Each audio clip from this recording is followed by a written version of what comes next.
All right, just working out some kinks. Bear with me.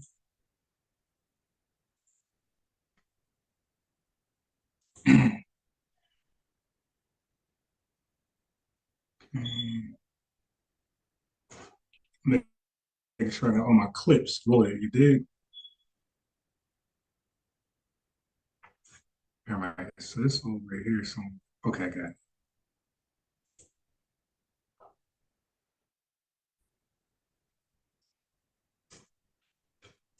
Okay, I got it. I got it. I got it.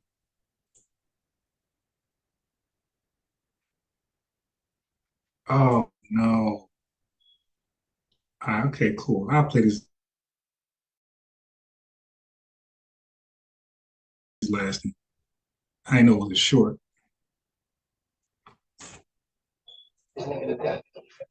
I used to pay this nigga to Oh, goddamn stay out of the streets. What you gonna make today? 20,000. Okay.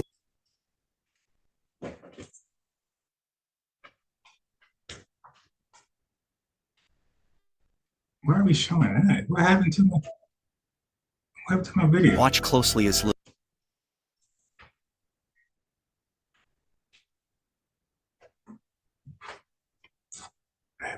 I know it was a short.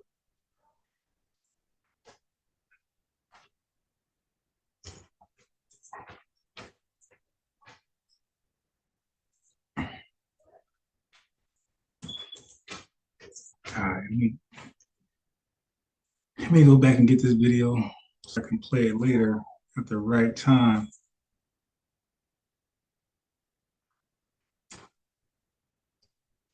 Let me check my audio. Hold on. Where's my iPad?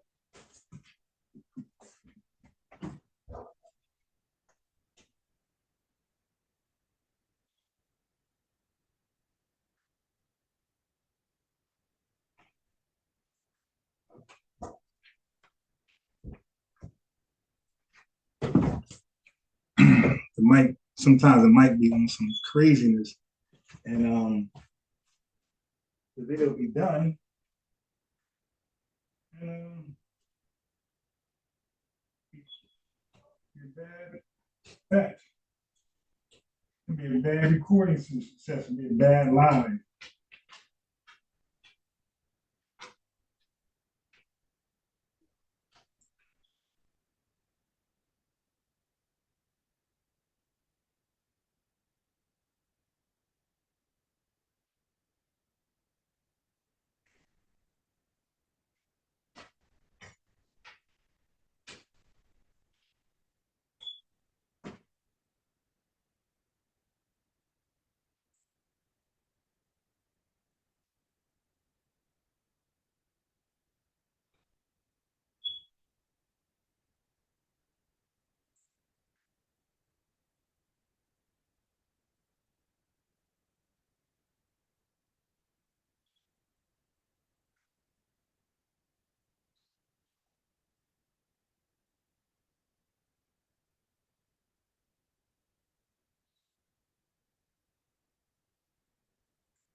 All right. Oh yeah. Let me check the audio.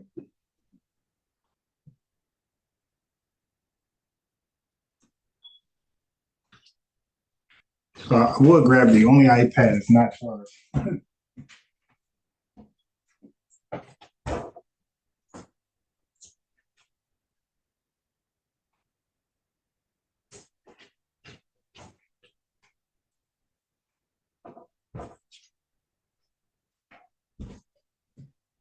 All right. We're getting ready to cook. Okay, let's see the audio. Peace to watcher, love joy. All right. Yeah, I don't like that audio. We're getting ready to cook. All right, hold on. Let me see if I can switch. Okay, let's see the audio. I don't like that.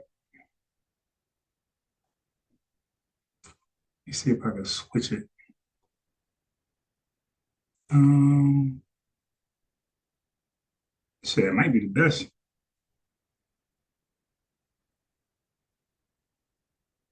Pre-meal, let me see that link. Pre-meal interlude.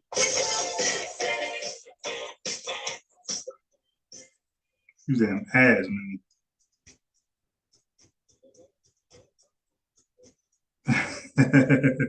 Yeah, man, yeah, yeah, you a fool for that one, man.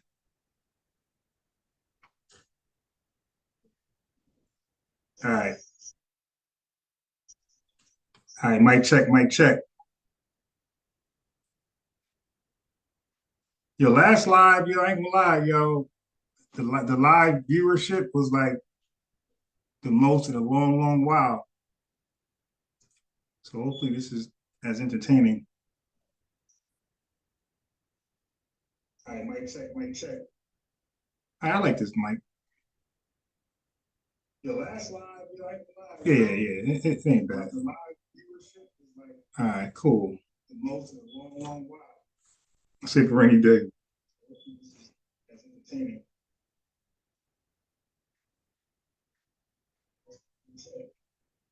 I like this mic. It ain't bad. All right, cool. Save for rainy day. Let me turn it down.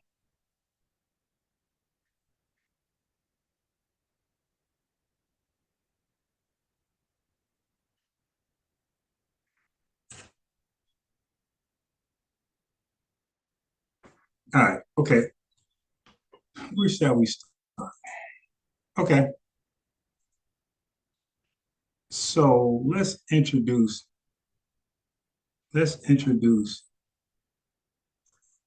Dame Dash. I'm not gonna try to really make this be so long. I gotta get up early as hell. All right, let's try to get this out the way. All right, so let's go to Dame's introduction.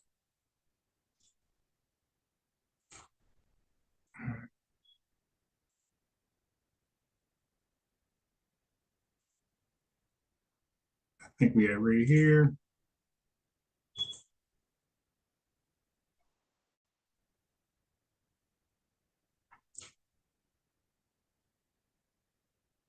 It's our first exec mogul CEO. Thank you. Everybody make some fucking noise. Yeah, look how old this drink change is. They don't even use this one. Is this the one before they did a deal with Revolt? For not only a person I look up to, not only my friend, but a person I consider my brother. No doubt. Dame motherfucking Dash. It makes us fucking Come on, noise, yo. yo. It's our So, because I don't want to spin a narrative. Anybody can paint somebody as a villain. So I want to show, good stuff. Thanks. Okay. quarter water shit. Oh, you want to know why I called him a quarter water? Yeah, please. All right, so listen, pay attention to everything that Dame Dash says because I'm going to come back and show you the original video script. Right now, he's reminiscing on something he said, and I'm going to play the original clip later for a different reason. But it's important for me to connect these dots. Like people got to pay attention to everything Dame Dash says because it's going to come back full circle. It's just going to paint its own picture.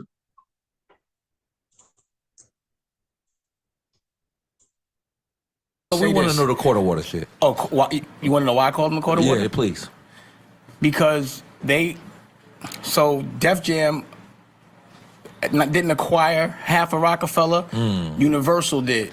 And Def Jam got 25%, and Universal had the other 25%. So they only owned a quarter, 25%. And That's the quarter water. Yeah, and we own 50%. And the thing I said it, I'm like, yo, y'all bust down that 50. We don't. You only That's own the majority. Y'all only own a quarter. You a quarter water. Yeah. That's why I called him a quarter water. Right. Just to get lighter. I knew that, but I needed to break it down. All right, so you got the enablers back there making him feel like, what he's doing is legit.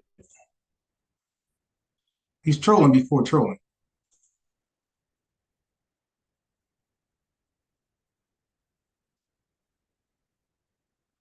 Hey, we got a commercial coming up. The $7 Lux Cravings box has the Gordita Supreme? What is this, the 90s? Let me just break down business, right? Please Like, break down business because we don't understand shit. You could be a celebrity, Hey, speak right? for yourself. Yeah. And because of your celebrity, you bring attention to a product. So someone will give you a piece of that product just because they're using your celebrity. Right. And now you're an owner. But you're not doing no business. You just there because you're famous. That's a business. But that's the majority All right, of the so this part in particular, I'm actually going to save this part. All right, so listen, this one right here, this clip right here, please remember this because low key, to us, he's talking about Jay-Z, but this is how he felt about Jay-Z way back then. So listen to his point he's making, right? And think of just put, because he's like not really talking about somebody specific. I want you to imagine Jay-Z and this point he's making, because this is what he's talking about. This is how you view Jay-Z's work in Roc-A-Fella. Let me just break down business, right? Please Like, break down business because we don't understand shit. You could be a celebrity, Hey, speak right? for yourself. Yeah. And because of your celebrity, you bring attention to a product. So someone will give you a piece of that product just because they're using your celebrity. Right. And now you're an owner. But you're not doing no business. You just there because you're famous.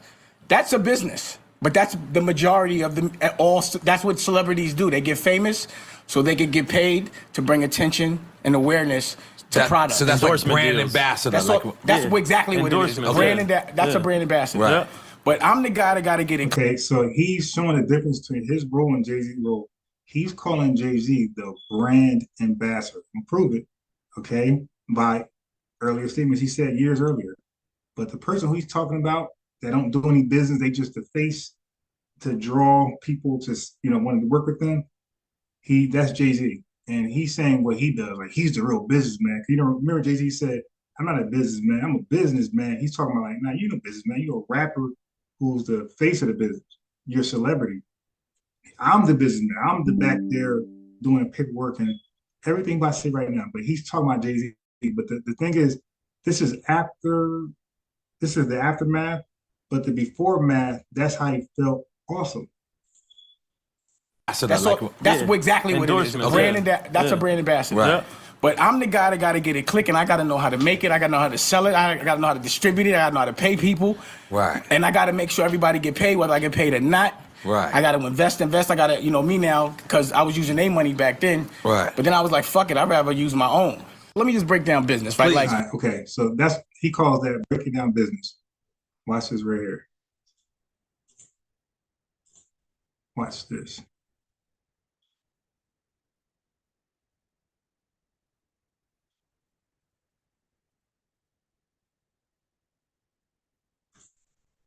I just played that short.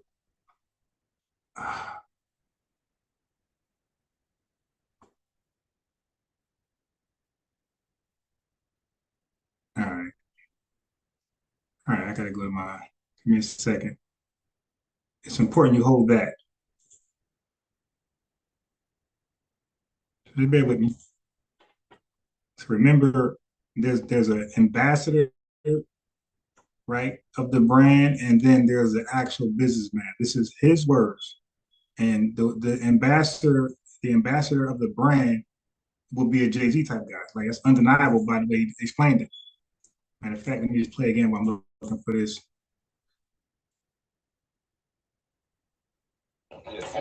He's talking about Jay-Z.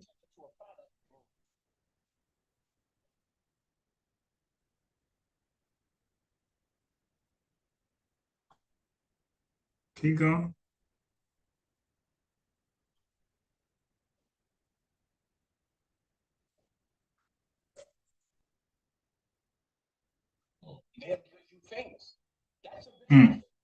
Jay-Z ain't doing no business. He's just there because he's famous.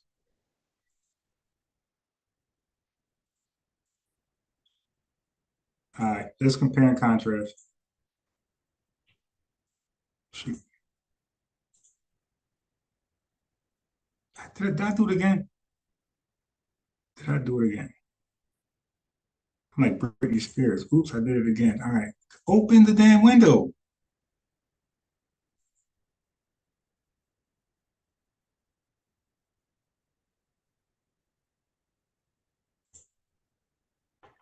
anybody to sit at the table.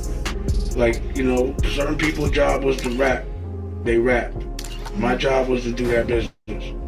Period. Hey, hey, hey. Did I connect that? Certain people didn't want to be known as musicians. They want to be known as a businessman. Hey, certain people ain't want to be known as a musician. They want to be known as a businessman. And, you know, that was the issue. But there would be no American News wasn't for me. So that was the issue. The issue was the musician of Roc-A-Fella didn't want to be a musician anymore. He wanted to learn the business and become a businessman. Okay? That's definitely how I feel about Roc-A-Fella. That's how I feel about Rockware. That's how I feel about State Property. Not to say they wouldn't have individually rapped, but I brought them together and turned them into State Property. It was my idea to turn it into a clothing line to make the movie. You know what I'm saying? So, and then once I have an idea and it becomes tangible, that's when they no longer need me because it's based on their brand. And that's when they usually run off. Because everyone always runs off when we partners. All right. So watch this.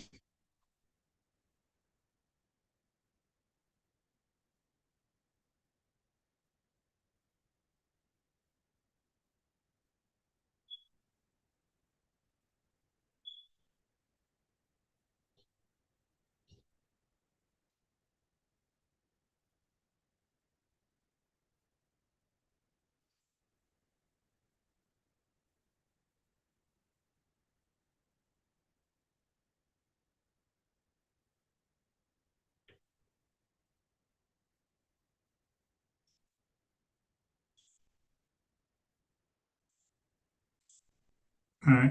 Let's compare and contrast. Before we get deep.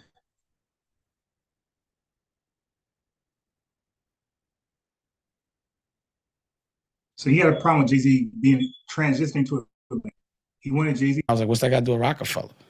So he was like, yo, y'all can have Roc-A-Fella, but just give me my Reasonable Doubt masters back. I said, let me. All right, so that's Jay-Z being a businessman. He's no longer an artist or a musician. He's negotiating his masters. I was like, what's that got to do with Roc-A-Fella? So he was like, yo, y'all can have Roc-A-Fella, but just give me my Reasonable Doubt masters back. I said, let me think about it. And I went and did a screening of The Woodsman, and I was like, yo, come with me to the screening so he could walk the carpet. He's like, nah, you're all dressed up. And I was like, this nigga never helps. I was like, what's that guy? You see that? So he had, here I go. He had an event where he was doing something right on the red carpet. And he wanted Jay-Z to come. Why did he want Jay-Z to come? Because remember, Jay-Z is the ambassador of the brand. Jay-Z should just rap. So Jay-Z is understanding this finally, and he no longer wants to be used. So Jay-Z said, nah, yeah, he got out of it. He said, nah, y'all all dressed up. I don't want to go. And then what he said? He said, okay, he never wants to help. So Jay-Z understood that he was trying to squeeze that lemon dry. So until he no longer needs him. So like, let's say if Roc-A-Fella would just blew up where it got bigger than all of them individual in their personalities. Well, now he don't need Jay-Z celebrity anymore. He can get any celebrity to put on this clothing brand that's kicking off. Okay, but he was trying to squeeze the lemon dry to get his thing jumped off. Jay-Z peeped that. Well, one more time. Like, nah, yo, come with me to the screening so he could walk. Okay, so first of all, Jay-Z just said, yo, I can have Roc-A-Fella, just give me back my masters. Like he sidestepped that and said, hey, come with me over here. Carpet. He's like, nah, you're all dressed up. And I went and did a screening of The Woodsman, and I was like, yo, did a screening. Come with me to the screening so he could walk the. So he said, hey, come with me to the screening so you can walk the carpet, right? Make me look big. Look who I'm with, the ambassador of the brand, right? And then I was like, yo, come with me to the screening so he could walk the carpet. He's like, nah, you're all dressed up. And I was like, this nigga never helps. I was like, what's that got to do with Roc-A-Fella?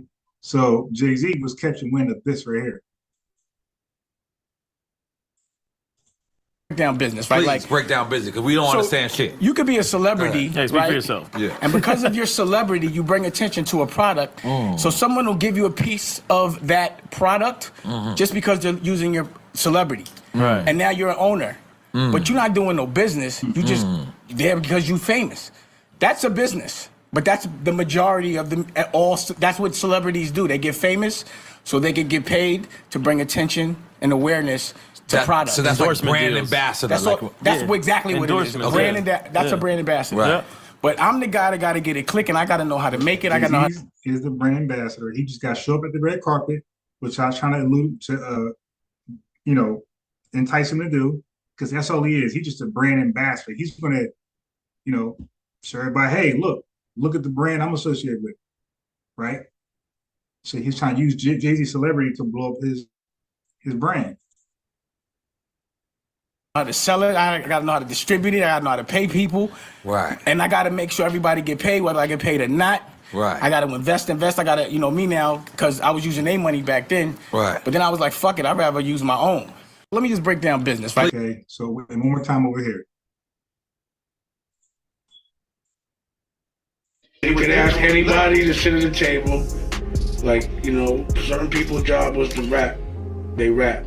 Their job was to rap. And when I need you to be the brand ambassador, walk this carpet, show off my project, and kick rocks.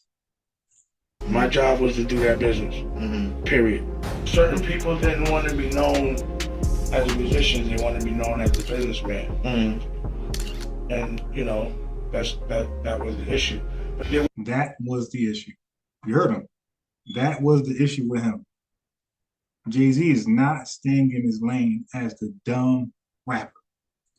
I need you to not learn his business, stay dumb, let me pay everybody, let me do the check, divide the checks, and you wait on your payment like everybody else. Okay, that's what Jay-Z, that's what Dan Dash went. That's the role he wanted to have with Jay-Z. Jay-Z had other ideas, as history tells. Okay. So let me pull another video. All right, so I just wanted to expose that for you guys. Now, let's go back to the beginning.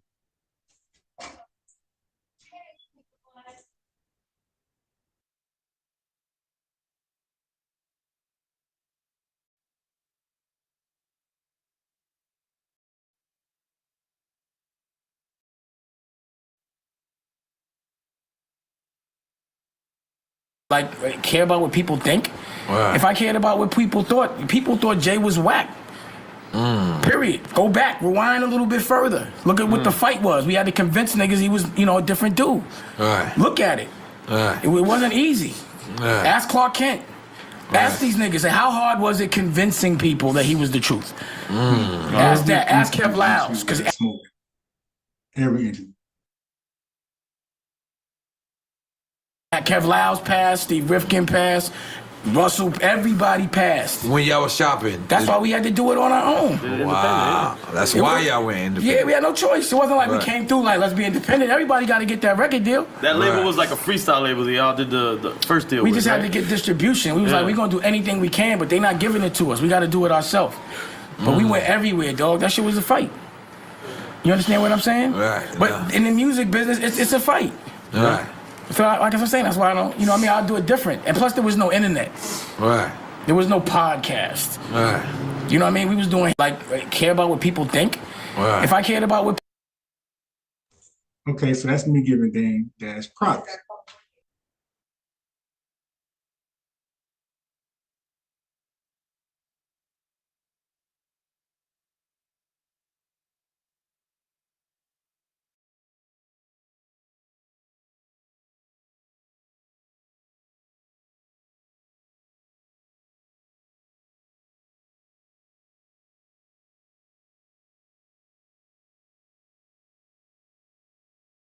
Entrepreneurial job. I mean, again, I don't advocate it, and but it is what it is. But it was crack. I sold crack. What was your first entrepreneurial job? I mean, again, I don't advocate it, and but it is what it is. But it was crack. I sold crack. What was your first entrepreneurial job? I mean, again, I don't advocate it, and but it is what it is. But it was Right, crack. so I was giving his props for seeing something in Jay-Z that most people didn't see. Most people were supposed to have the eye for talent did not see. But I want to show you his beginnings. Okay, he's saying the guy who claims everybody should be a boss, put your own money. Bro, your first entrepreneurial job, you were a crack dealer. Like, how easy is that? I mean, they come to you because they're addicted to a strong high. That's not really genius or And it's your own people. Okay, so now he said he don't want to glorify it. I don't believe him. Every chance he got to do an analogy of business and how smart he is, he normally would use a crack analogy. Watch this. Watch this.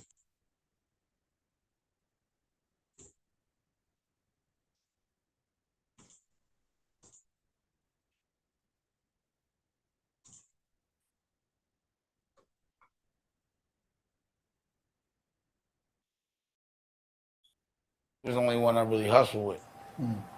Like really hustle with. Dame used to, that's mad fly shit. Like Dame used to, like we used to come back and Dame would get to work, right? We go right this live at 9, right next building. They get to work, and this nigga just like soon as you couldn't even bring this shit in the house. As soon as you get this shit, like this nigga is cooking it up. Like this nigga is like see this like teaching me mad shit though. Like cook game fire like this, you know what I mean, super fire. Like, yo, I'm telling you some real. This is some real shit. I was like kind of nice on the soon stove. as soon as we come in, I'm like. All right, so he ain't trying to glorify it, but he was kind of nice on the stove.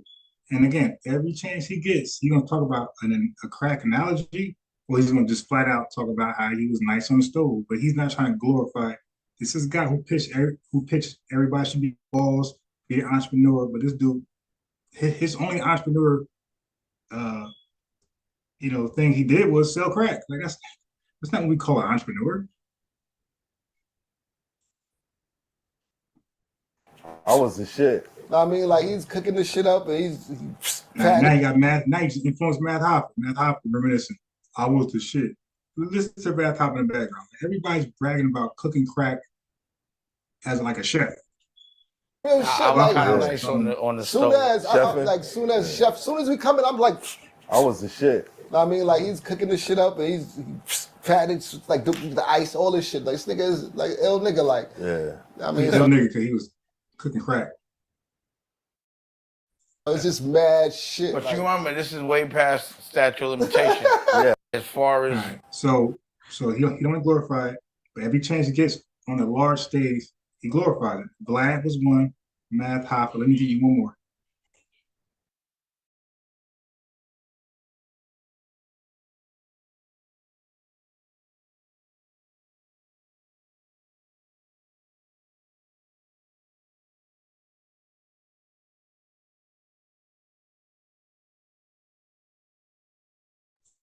Remember Dame on the Breakfast Club? when I was in the street, someone wasn't your boss. They gave you an opportunity. Okay. They gave you some work. You go make it, and then you bring it back. You can go buy your own work. You do whatever you want. It's called consignment. So why this can't be all work? This corporate America, we could be using You don't this. own it. When I was in the street, someone wasn't your boss. They gave you an opportunity. Okay. They gave you some work. You go make it, But he ain't trying to and then glorify you it. bring it back. You can go buy your own work. You do whatever you want. It's called consignment. So why this can't be all work? This corporate America, we could be using You don't this. own it. When I was in the street, Okay, but he ain't trying to glorify it. Every chance he get on a large platform, he wants to remind all the listeners that he was the guy. He was a good crack chef. This guy's a joke so far.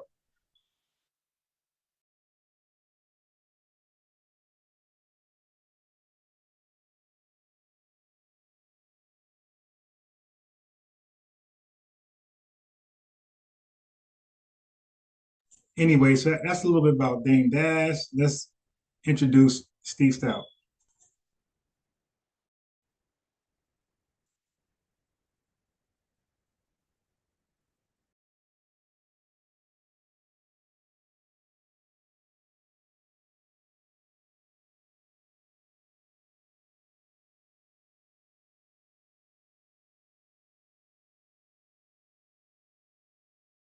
A joint venture in the beginning. Correct. Right? Look. So what Steve Stout is explaining is Roc-A-Fella and Def Jam joint venture. So one more time with DJ Envy.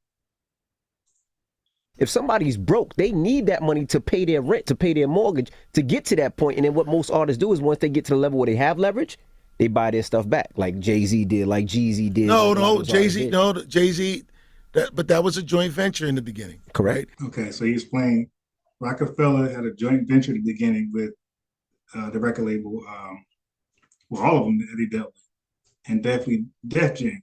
Okay, so let Dame Dash explain it, because so when he was explaining stuff on the Breakfast Club, it kind of missed people when he's trying to explain like his business with Def Jam. But now you see that it was a joint venture. All right.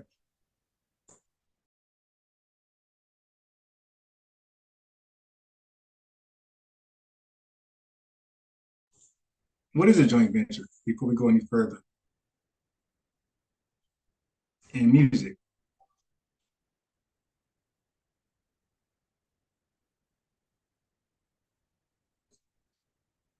Is when you take typically a major record label, right, Def Jam. and a indie record label, or a label that's not a major, Roc-A-Fella. and you bring them together with the purpose of producing one act or a series of acts. Right. All right. The reason that you do a JV is because the independent label in question in this particular scenario has performed at such a level that they can sustain themselves on their own. Or they have the potential, they have the knowledge, the know-how, the capability to sustain themselves on their own, and the label understands this. However, this independent company or group of people or whatever organization that is doing the deal with the major, they do not have all of the bandwidth to really scale effectively and efficiently. Therefore, they want to partner with the label to handle aspects that they traditionally cannot handle. Which is definitely distribution. Roc-A-Fella can handle it, so they did a joint venture with Def Jam, so Def Jam can handle the distribution. Okay, and as a result, Def Jam got a percentage of Roc-A-Fella. Okay, so Steve Stout explained he corrected DJ Envy that Jay-Z his original deal with Def Jam was a joint venture. Now we know what a joint venture is. Now let's go back to the Breakfast Club so Dame Dash can explain the joint venture, but he didn't really explain it like that. So when he was breaking down the numbers to Charlemagne, it kind of missed some of us who are not used to these terms and things in the music business. But just catch the thing, because we are definitely getting somewhere. It's about to get messy. There's some tea coming out.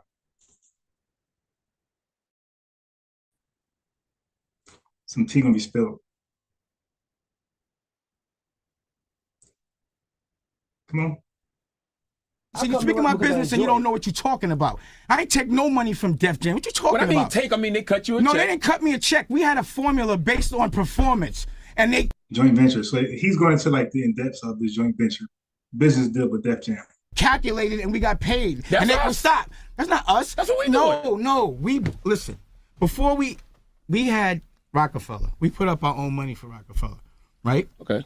Then we sold half of it. We became partners. So I told you, so he sold, to get that distribution deal, he sold half of Roc-A-Fella to Def Jam, where he says he called Def Jam a quarter word. I played that earlier. That's why I say pay attention to the videos I'm showing you. So he explained that half that he sold to Def Jam, that half was broken down, right? So he said Interscope and Def Jam went half on that half, so 25% each. So as a result, he was like trying to disrespect Kevin Lyles by saying, yo, y'all affiliated with Def Jam, y'all quarter wars, because y'all got a quarter of Roc-A-Fella, we got 50%, you a small fry. Like, so he's trying to flex on him. Like, yo, you a quarter water, I'm a 50-cent piece.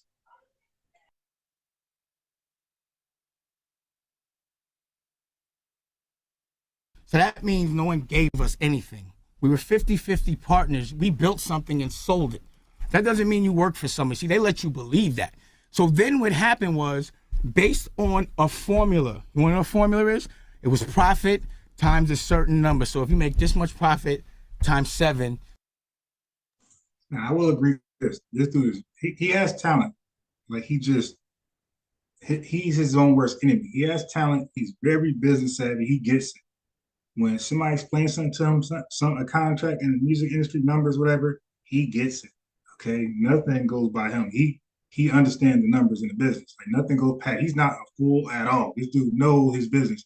He just gets in his own way, and I'm gonna show you. That's how much your number is. Okay. Based on that formula, they bought the rest. That's it. That's not nobody giving me money. I never worked for them. Say, you speaking my business. All right, so now I'm gonna show the contradiction because he's gonna say this. And you don't know what you're talking about. I ain't take no money from Def Jam. What you talking about? I mean they cut you a check. No, they didn't cut me a check. We had a. Okay, so he said Def Jam didn't cut him a check. Interesting.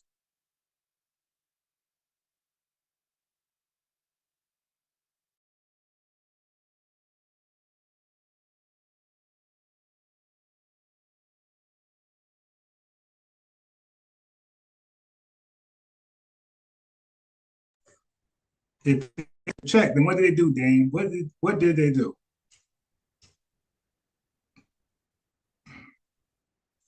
Watch this. Every time we talk, that's bullshit like we partners. So he's talking to Kevin Lyles of Def Jam. And Kevin Lyles said, every time he said, when you talking to me, you're talking like we ain't partners. Now he's just being, facetious. Every time we talk, that's bullshit like we partners. We're not partners. That's new for you to say. We ain't partners. What are we? Y'all cut us checks. Uh-oh. Did you hear that? He said, y'all cut us checks. But here, he told Charlamagne this. No money from Def Jam. What you talking about? I mean they cut you a check. No, they didn't cut me a check. We had. Okay, so they didn't cut him a check. But over here. What are we? Y'all cut us checks. All right, so which Dame should we believe? Dame in 1999 or Dame 9 years ago, 2015? Which Dame should we believe? The Dame that said they didn't cut him checks, or the Dame who's speaking to Kevin Lyles himself and saying, all you do is cut us checks? One more time. Okay. One more time. That's new for you to say. We ain't partners. What are we? Y'all cut us checks. All right, so y'all cut us checks. But over here, he said this. No money from Def Jam. What you talking about? I mean they cut you a check. No, they didn't cut me a check. We had a formula. All right. So, okay. So you're going to see this pattern with him all the time. He'll say something, stand on it 10 toes, and then contradict it later. Okay. So it's like, dude, you're the only one in question. You're out of this, let's say, 4 horsemen. Lear Cohen, Jay-Z, Steve Stout, Dame Dash. The only person who's not consistent in what they say and how they behave, you're going to see is Dame Dash. And so far, Dame Dash said, on one hand, that they did not cut him a check, Def Jam. And then on the second hand, he said, all they do is cut them checks. Okay, cool. So now, he's going to explain his gripe with Lear Cohen, the owner of Def Jam at that time, co-owner with Russell Simmons. Come on. And plus, I don't trust Leor. Period. Anything he doing, I don't trust. I know what he did with music. Let me interject real quickly about it, because I definitely had to ask you about Leor. What in the hell did Leor do to you? So when he says Leor, he's speaking about, if you guys don't know, Leor, this is Leor in the bottom right. Okay, so he was at that time the co-owner of Def Jam Records, co-owner with Russell Simmons. He took Rick Rubin's spot, basically. All right.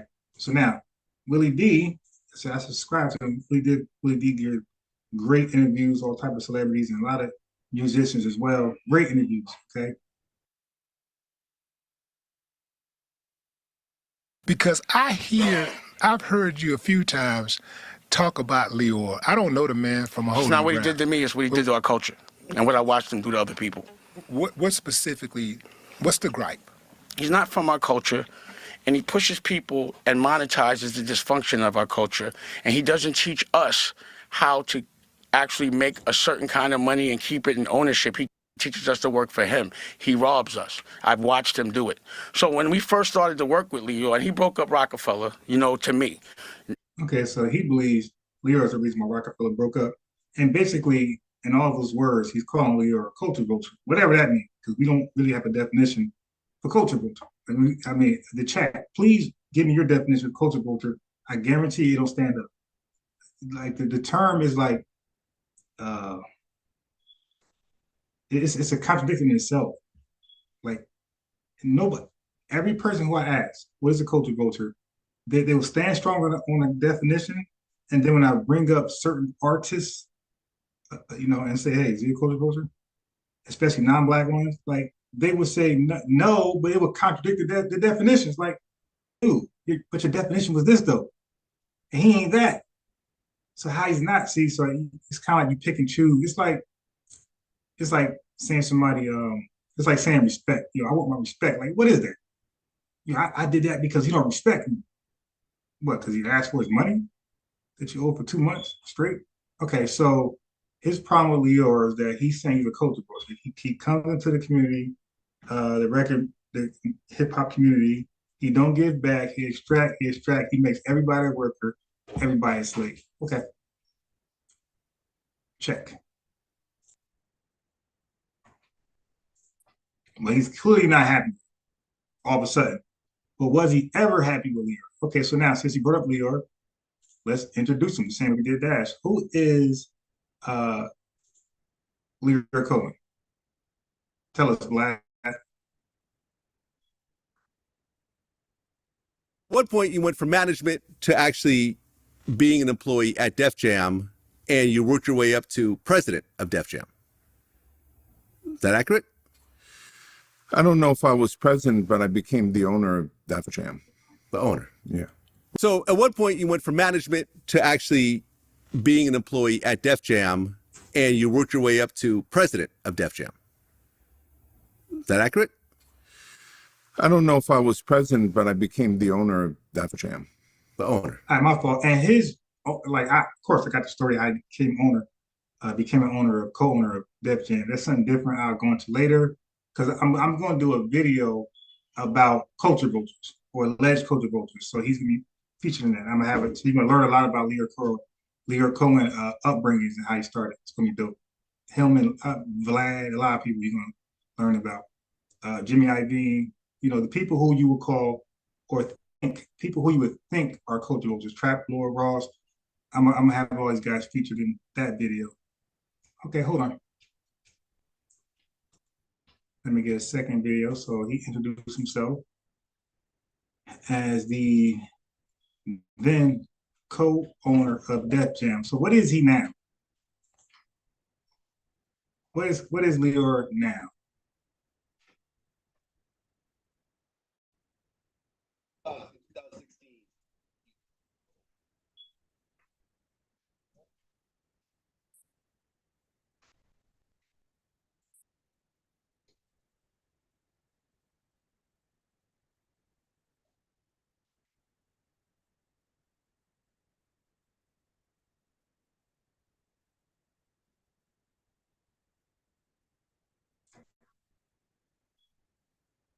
Okay, so there you go. Global head of YouTube. That's important because if you got a problem with him and you are in the music business or the movie business and you're trying to advertise your content, you got to come see him because you're going to want to upload your stuff on YouTube. And Google owns YouTube. Don't worry, Willie D gonna break that down to Dame Dash in his face. He's gonna show Dame Dash how foolish it is for him to beef with a man like this, who can just in one click stop all your momentum. Give me a second.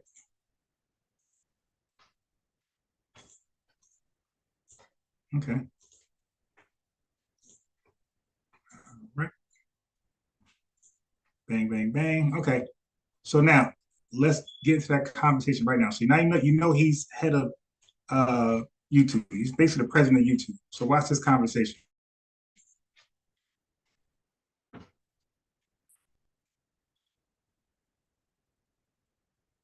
And watch how tight they get. But if somebody wanted to just look you up and say, let me look up American New. Typical American New is Dame Dash YouTube channel. That's his network where he promotes it. He wants people to come bring their videos and music content over there. I guess I don't know the contract arrangements, but it's something I guess feasible. What search engine would they use? Maybe Google. Google, right? And Google owns YouTube, right? Yeah. So Google. You seen Dane facial expression? Anytime Google, this sounds like you would be a direct competitor to YouTube, right? To everybody. To everybody, right? But so Dame is used to doing that. He's used to going on platforms and bullying himself out of answering direct questions or out of listening to somebody disagree. Okay, where they don't believe you're making the smartest decision for yourself. So he's trying to chime in, but possibly D, he didn't allow it. A Tubi, one of those. But if you're, let me put myself over here. If I'm YouTube, if I'm Google, and I own YouTube, and I see a competitor coming off from the side, I'm running, and I see this competitor coming up on the side of me, and I got the power Kevin Leo Cohen. Do that, trip you,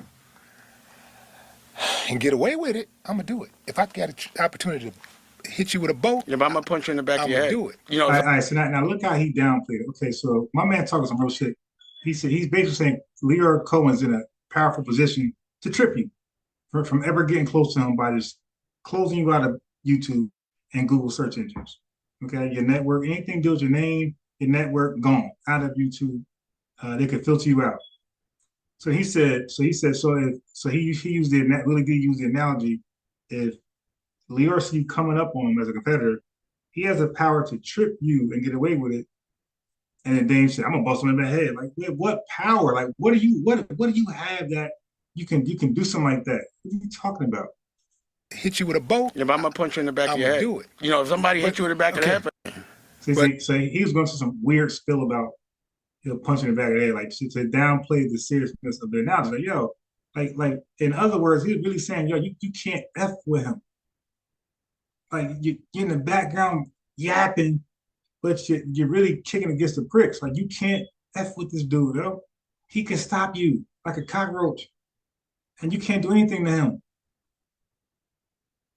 It's sad because this is a silver fox Dame with the silver everything, and he still believes that like he's this powerful figure that can stand up and fight.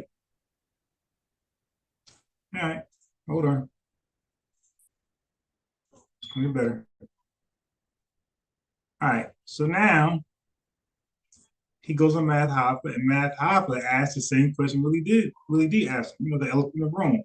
Why are you so mad at Kevin Leor? Because nobody understands that. Because everybody loves Kevin Leor. Say, why you got to gripe with a good guy, baby? Listen.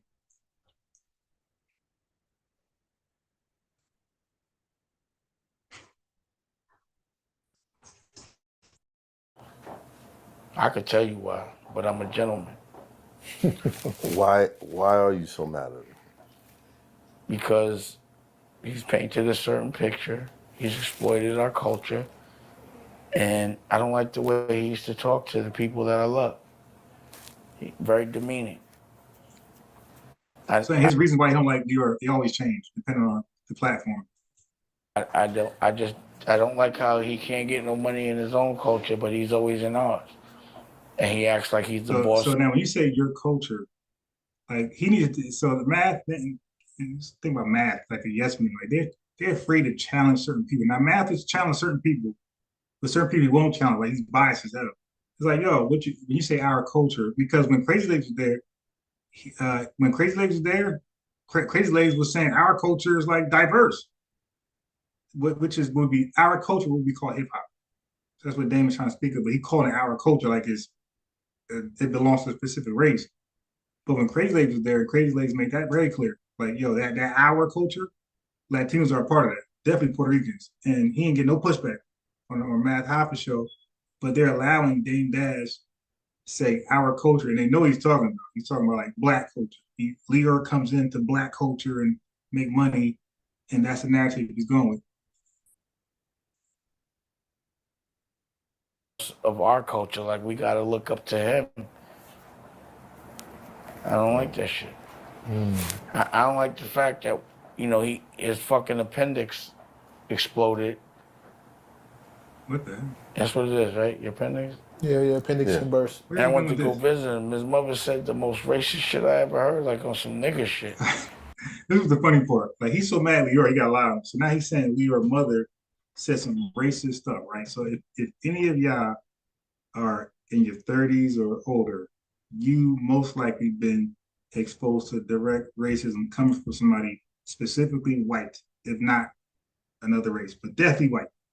If you, I'm gonna say 35 and older, and you're a black man, black woman too, but black man definitely, you definitely came across direct racism from a white person. Okay, and you recall, I'm 46, I remember what a white boy said in class when I was like 12, 34 years ago. So now Dame Dash said Leora Cohen mom said something real racist in front of him. Okay, now they're gonna check him on it. Let's see how he answers. Cause she was in the back and I'm talking to him and she said some real fly shit. And I was like, yo, you better go talk to your mother. You remember what it was? I forgot. He forgot. I could tell you why, but okay. They said, do you remember what? So when he has his time to shine, you can now say Kevin Leora's racist, his mom's racist, whatever. He's racist because he had racist mom. Do you know what she said? I forgot. Willie D tried to pull it out. What did she say? I forgot. He said, well, just give me a little bit. I can't remember. Dude, you can't make something up that fast.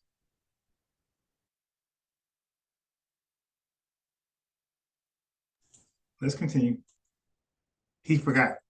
The most racist thing he probably heard, he forgot. He don't remember. Like, that's not even possible, man. As a black person, black people remember damn it every racial thing that happened to them. You're definitely not gonna forget, especially how you're just trying to describe the racism from Leora's mom. You forgot. That's why they all like, but they don't say nothing. They just let them get away with it. All right.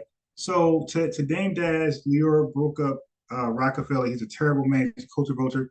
All right. So now let's get other artists' feedback on Leora Cohen. Let's see if Dame is the only person experiencing this terrible side of Leora Cohen. I'm sure you guys know who this is.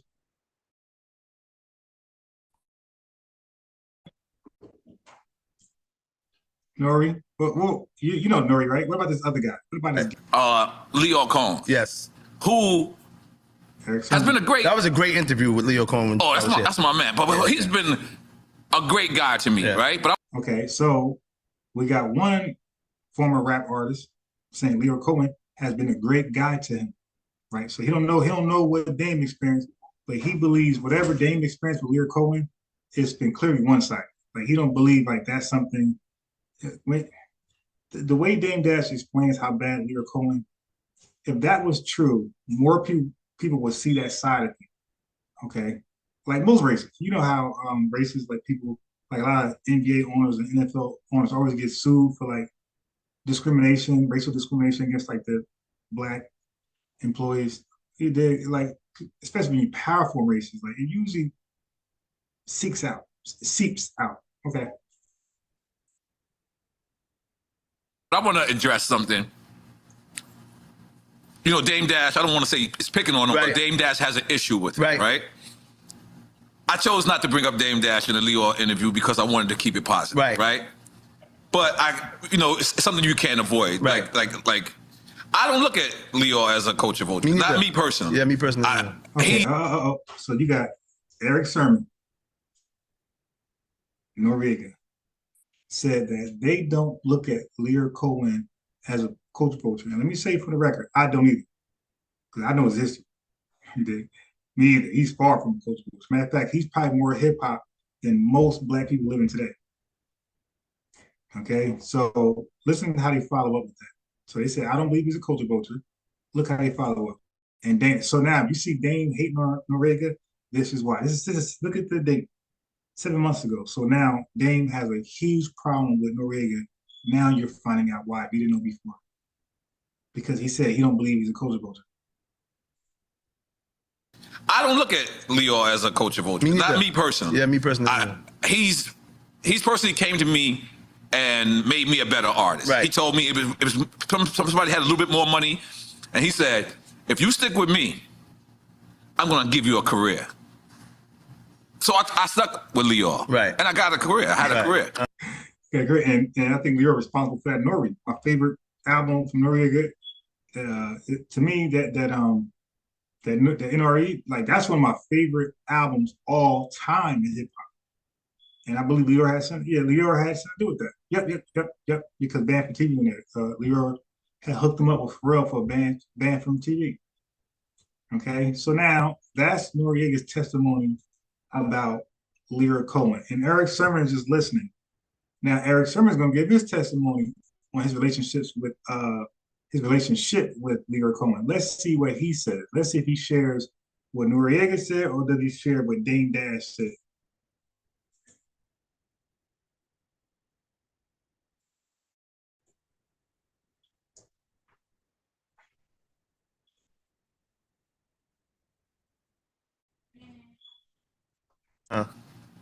But Dame famously calls him a culture vulture. Do you think he's?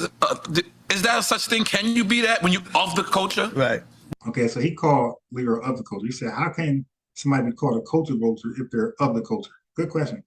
One thing that I know about Lyor Cohen is the fact that in the beginning, don't forget he managed Run DMC. He managed Rush Management. Yeah, but he managed Run DMC first. Wow. Yeah, he before told Rush us, Management happened. So when Rush Management there, he's there from the beginning. That's the part it's kind of get confusing when you hear it.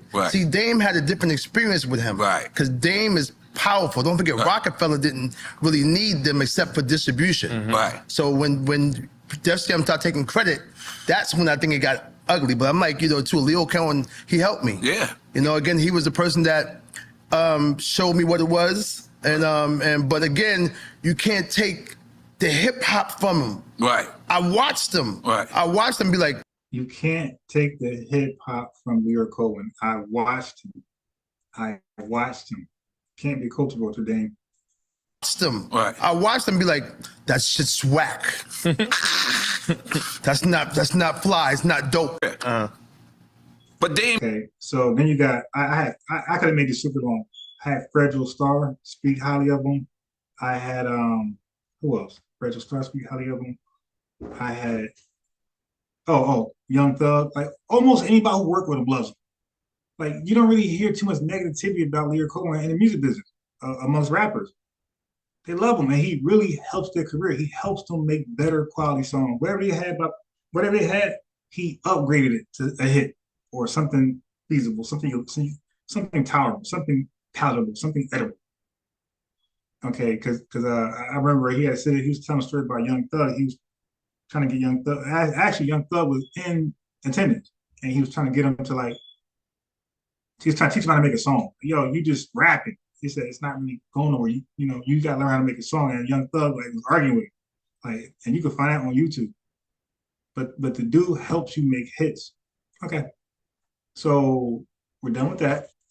So y'all can take it from there. Like I said, I can make it so long and so many testimonies of successful artists saying, nah, Lyor helped me become successful as an artist.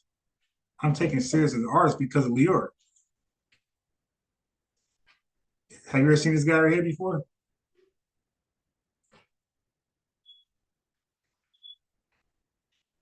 It's the intro to the greatest producer that ever lived. But also, Lyor Cohen's on fire right now. Why would I leave him out? So now he's reminiscing Def Jam, the beginnings of Def Jam. So he's saying Lyor was on fire as far as bringing in talent and managing them and getting their career popping off, suggesting things, certain songs. The dude is just a musical genius when you see what records and what artists, like I said, all the way from Run DMC. This dude worked with Run DMC before Run DMC was Run DMC. He goes from Run DMC to Young Thug. And you're saying he ain't of the culture? Look how long. How could it be possible? And he's very influential in the music. He didn't do a Mace deal. He ain't signed Fabio Foreign. I mean, he didn't help Fabio Foreign get signed. take 50% from it and just walk away. Hey, you become successful, that's your problem. Whatever music you put out is on your own. No, Leo Cohen he's a Diddy guy. He's hands-on on these projects. All right, check it out. Don't run. I know y'all had a narrative that y'all believe something, and now you're hearing this three sides. His side, and the truth. You're listening to the truth. So you can make your own conclusion when I'm done with this. But I'm giving you it raw. Pause. Yeah, I'm gonna order that pause button. All right, so now Funk Flex spoke on Dame Dash behalf from the Hot 97 microphone. Look what Funk Flex had to say about Dame Dash. Very, very interesting.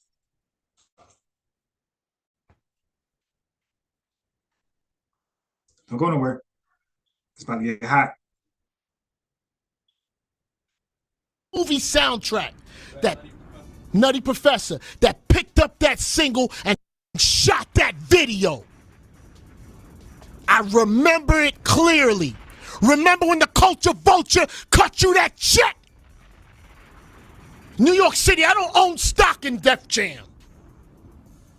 I don't know Lior. I've never been to none of his barbecues. I'm telling you what this is because I've been in the game. And a lot of people can't comment on this, and that's what this cornball's banking on, that nobody can comment on because they don't know. I know. Anyway, so, goes over the Def Jam records. Because, fam, if that Ain't No didn't get picked up by Def Jam, you would have been Boo Boo Records. Okay? Then, now Jay starts making some albums. Right? Is that how it worked? Am I missing anything? Right, that's right. The Culture, there was a movie soundtrack. So you heard it. So Funk Flex says that Roc-A-Fella buzz popped off from Leo Cohen putting Jay-Z and Foxy Brown on the Nutty Professor soundtrack. From there, everybody and mother watched it. And that, I think, what was it? Bad Name Jam? I don't know what song it was, but Foxy Brown and Jay-Z together was played throughout the whole song. So you fell in love with that song. He said Jay-Z stock just rolls. And Roc-A-Fella started to roll. So Funk Flex and Leo Cohen, the Culture Vulture, cut you that big check. And he's the one that took your artist with the Def Jam artist and put you guys on a Nutty Professor soundtrack to blow. The movie blew up and the soundtrack blew up. And Roc-A-Fella, that's their start. That's the genesis according to Funk Flex. But wait, there's more. What else you got, Flex? What else you got on Dame Dash? He's about to go in. Oh my God. I feel bad for this right here. But not yet. Not yet. He's gonna be kind of mild right now. Look.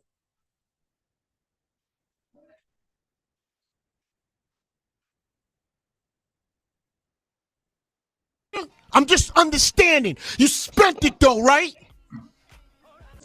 What about Rockaware? When they cut you that check to buy you out. Now, he ain't talking about that 50% check. Roc-A-Fella, Def Jam came back and bought the other 50% that Roc-A-Fella owned. So so as Dame Dash explained, they already had a quarter of Roc-A-Fella, and Interscope had the other quarter, right? So put together, they had 50% of Roc-A-Fella. So Roc-A-Fella came back years later and bought the other 50%, and they owned Roc-A-Fella, I think Roc-A-Fella LLC, 100%. So he's talking about that. He said, well, at this time, Dame Dash is really mad at Leo Cohen and believes he's a Culture Vulture. So why'd you go back and sell? So you got another bag from Culture Vulture. You went back and sold the Culture Vulture the rest of the shares of Roc-A-Fella LLC. But you're becoming rich off the damn Culture Vulture.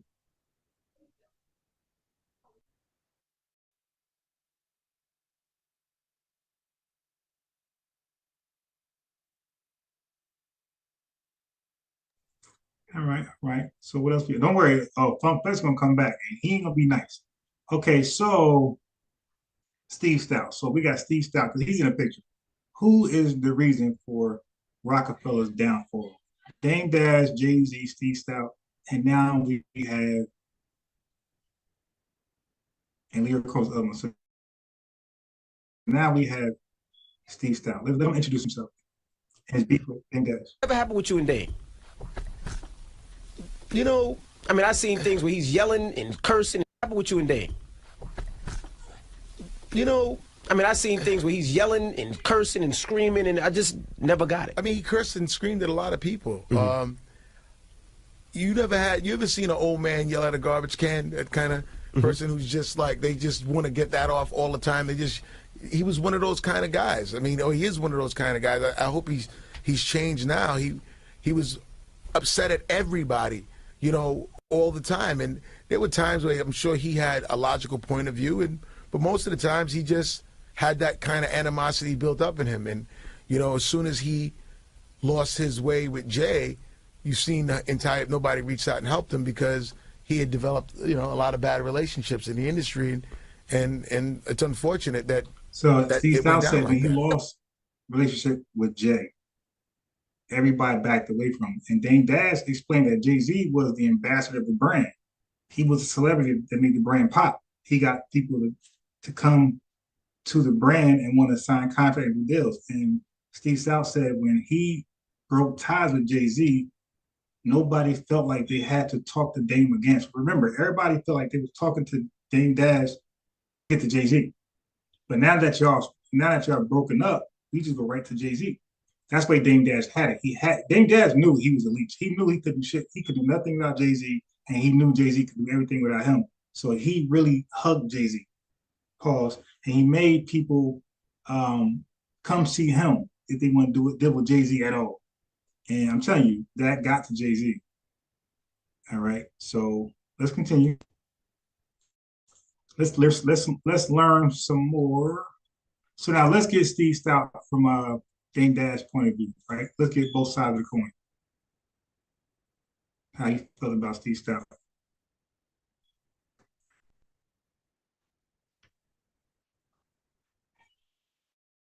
No. So what's y'all connection? Talk to us. He just fucking been hating on all my deals since we started and trying to steal every idea that I had. So when I was getting deals in Sony, he go to Sony and fuck it up. When I was getting deals at Interscope, he go to Interscope and fuck it up. No. So what's y'all connection? Talk to us. He just fucking been hating on all my deals since we started and trying to steal every idea that I had. So when I was getting deals in Sony, he go to Sony and fuck it up. When I was So what he mean by F it up, he don't mean that he was sabotaging Dame Dash. He's saying that if Dame Dash had a creative idea and Steve Stout would be around, because maybe Dame Dash told him the idea. But Steve Stout looked at Dame Dash as a procrastinator. He'll have his great ideas and never materialize any of them, never jump on any of them. So Steve Stout ain't gonna let these ideas just fall to the waste. He's like, yo, man, Jay, Dame, did you do that thing you told me earlier? Nah. A year go by. Yo, did you do that? Nah, I get to it. He's already smoking every chance, smoking and drinking.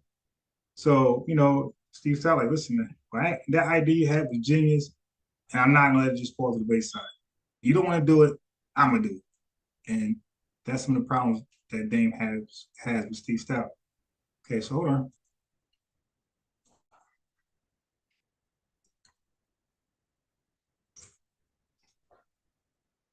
So look at this. This is a perfect example that explains our math hop.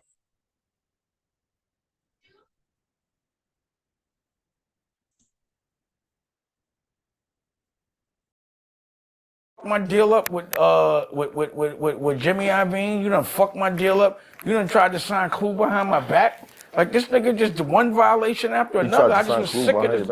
Yeah. So, again, I was telling him what you done fucked my deal up with All right, so Dame Dash claims that Steve Stout tried to sign DJ Clue behind his back. Let's see what Steve Stout has to say about that when confronted by Charlamagne and the Breakfast Club.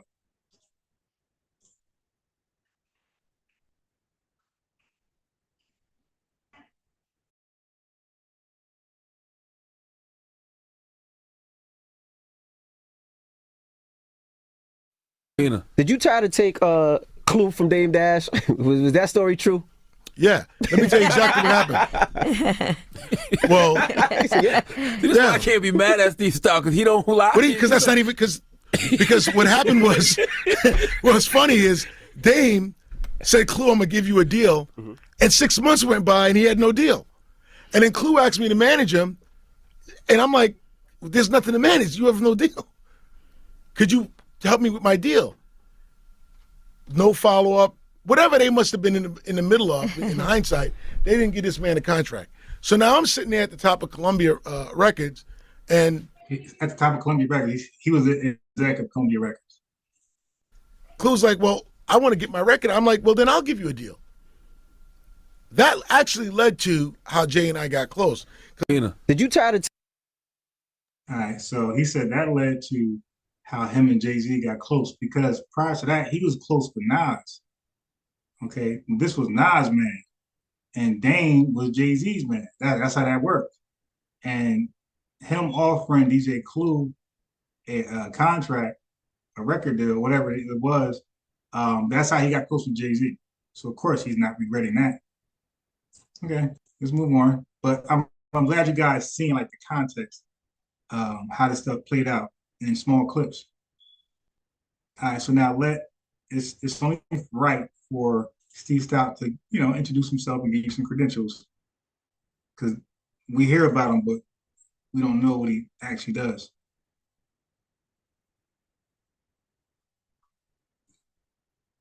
So what happened was, I was in the record business for years, and I was a manager. I was the president of Columbia Records, and then I went on to be the president of Interscope Records.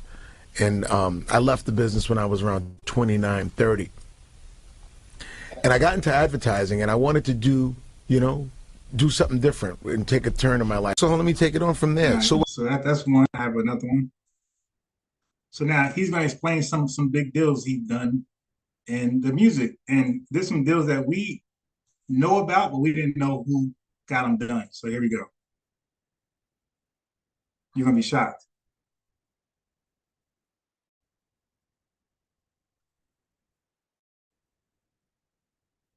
That I did a very good job of making the advertising business, at least from our perspective, the music, bridging the gap between music and advertising. I made it popular to be in advertising and talk about branding. When we did the Jay-Z and the G-Unit sneakers and all that, we were selling those sneakers like CDs. Okay, so now you know who's responsible for the S. Carters and the G-Unit sneakers. And Dame Dash thought the S. Carters were ass, because Steve Stout, when he signed DJ Clue, he became cool with Jay, and where Jay trusted him to produce a sneaker, S. Carter's, which we all heard of, and G-Unit sneakers. Steve Stout is responsible for both sneakers. And all that, we were selling those sneakers like CDs. I mean, we really treated them like CDs. I mean, I put the sneaker inside of record stores. Now, you think Dame supported and bought a pair of sneakers? Hell no, all because this man was involved in it. He had a hand in it, so to Dame, I'm cool. In a glass box, so you could pre-order it. And then I went and, sold them in Foot Lockers and everything. And, we did so well. No one thought Jay-Z could make a sneaker and sell sneakers. I mean, we sold 10,000 pairs in like an hour and a half. Right, people were lined up, you said. It didn't even make no sense. And then we hit the G-Units after that, and it was crazy. And I think that I did a very good job of making... That's the background of, he was an exec of Columbia, exec of Interscope, and he left it voluntarily and started doing advertising. And there you go. He was able to put sneakers for Jay-Z and G-Unit. Okay, now let's move on. Okay, so now so far, I played Dame Dash. I played Steve Stout. I played Kevin Leroy, right? Okay. I didn't play Jay-Z yet. It's coming. Okay, so now I want you to understand Steve Stout's position on Club Shay Shay, on why Jay-Z and Dame Dash didn't work out. Because you heard Dame Dash said it was Leroy Cohen's fault. He broke up Roc-A-Fella. But you're going to get Steve Stout's opinion on why Roc-A-Fella fell. Like I said, I'm just showing you the evidence, and you guys draw a conclusion. I'm going to conclude too. at the end.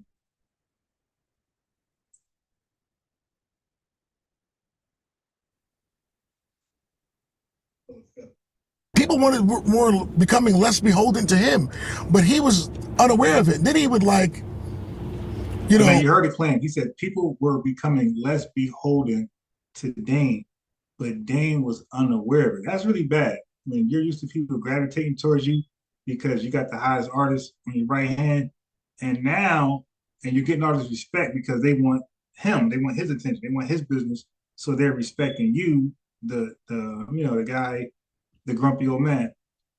But he said people stopped gravitating and they start becoming less beholden to him because they were able to go around him finally and get to Jay-Z. Because I think Dame was starting to do Roc-A-Fella and all these movies, State Property and Paid in Full. So he was like not around Jay as much, pause.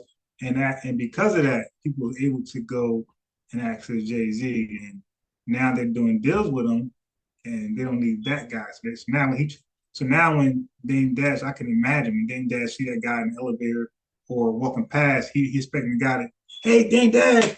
They keep it moving. So he like,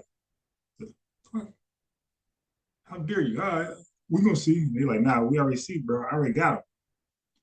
All right, so that was Steve Stout. So now that was his position on it. Now let's listen to Funk Flex position on what happened with Roc-A-Fella and Jay-Z. Watch this. And Def Jam. Watch this. I told you Funk Flex coming back.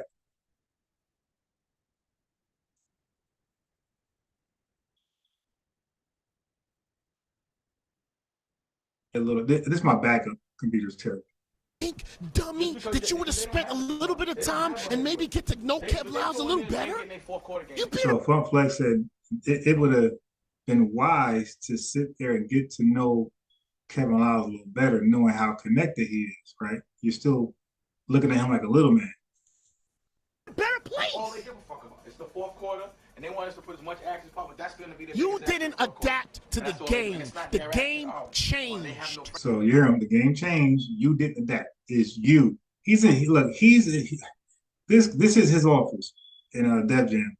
Look, you would think they got their own. The way he be talking about balls. I don't work for nobody. You would think he got his own office in his own brick and mortar. This guy is near. Look, Kevin Lyles is there. So look at this stuff. How messy this room is. I believe this is Dame Dash. But if it's not, look how he's dressed. And he does dressed like this for everybody. A long white 5X triple T with and one Marbury basketball shorts, looking like Stephon Marbury, and high socks and sneakers on. This is how he would dress in this business attire setting. Straight disrespecting the atmosphere because he could ball. You can't tell him how to dress. And he actually expected hella respect and hella love, looking like this in front of people that usually dress business attire, if not a suit and tie. Franchise right now. And you're mad at everyone else. Be mad at yourself. Fam, in this whole conversation, I ain't disrespect you. I'm not talking tough. I'm giving my opinion. Come up here and debate. Debate what? You're out of the music business. You should. What are we gonna debate? What are you gonna come up and say? What not to do? You haven't admitted your things to yourself. So Complex is roasting him right now. You gonna come up on the radio, New York? They don't have an honest. Now this. He fries Kevin Lyles, right? Is that his guy? Fries him over and over and over, right? Fries him over and over and over. Fam, it's 2014.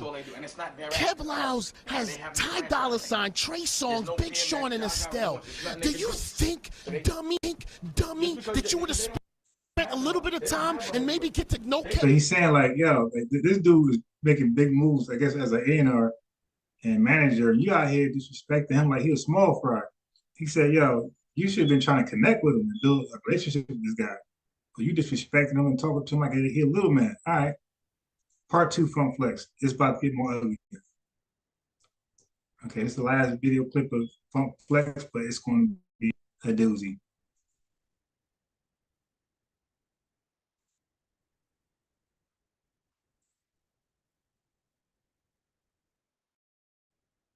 So now,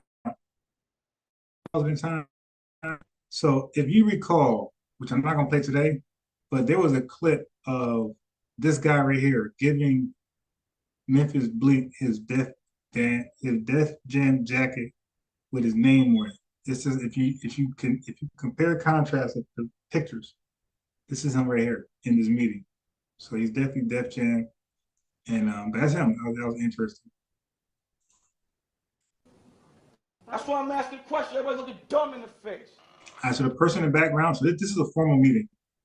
And Dame Dash was like loosely invited because from Steve Styles he said everybody was less beholden to you and you were unaware of it.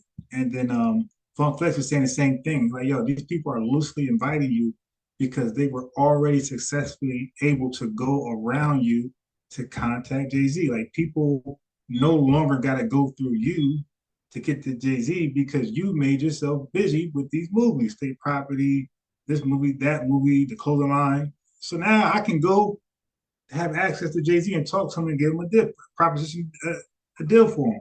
So now this is a meeting marketing Jay-Z's album. I don't know what album it is, but he said 2014. So whatever album came out in 2014 is probably it.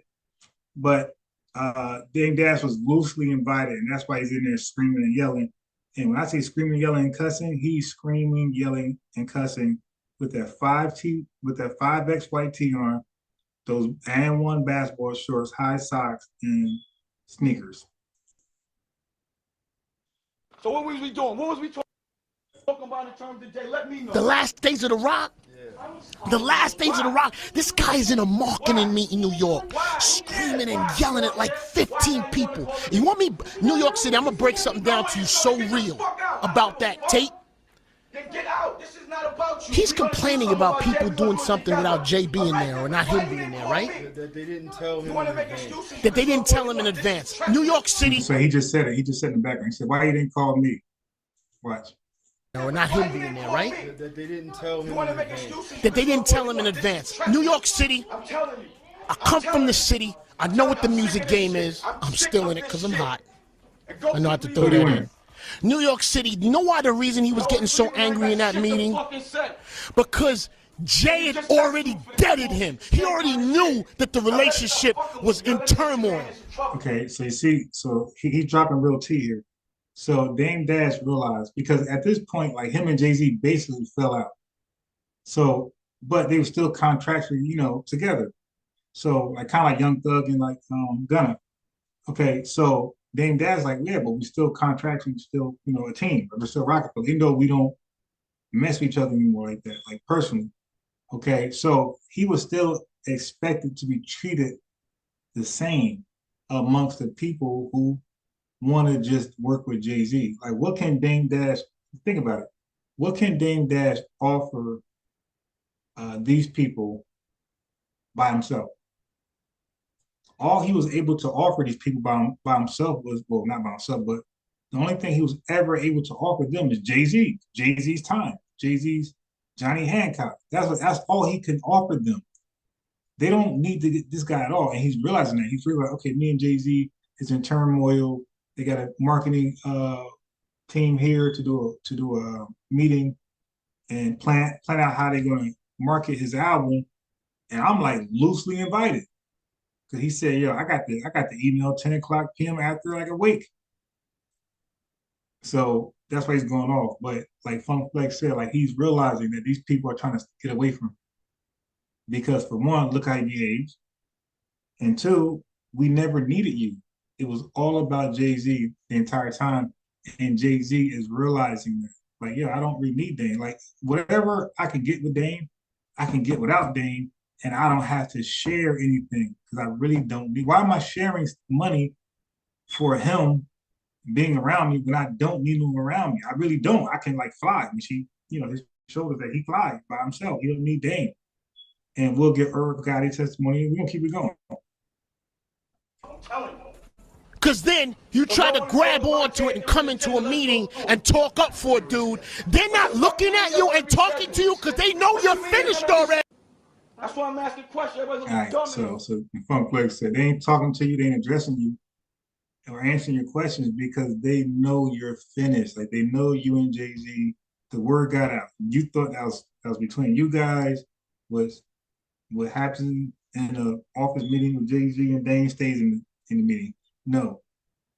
And Jay-Z leaked it out. So these guys like, hey man, you don't gotta consult with him anymore. Just come straight to me and we can work out y'all strategies how to market my album. And Dame he don't want to let go because he see that, oh, it's the end of the road. Boys to Men style. Watch this. Okay, so now we're gonna get Choke No Joke. This was Dame Dash. So the person who's actually recording that setting, okay, with Dame Dash in that basketball attire in a formal setting, the person who was his cameraman was Choke No Joke. So Choke No Joke is now going to speak so many years, 20, 30 years later, on what happened, why Roc-A-Fella split. Look what he said. Now this is Dame Dash guy. This ain't Jay-Z's guy. Because he defended Dame Dash for the longest.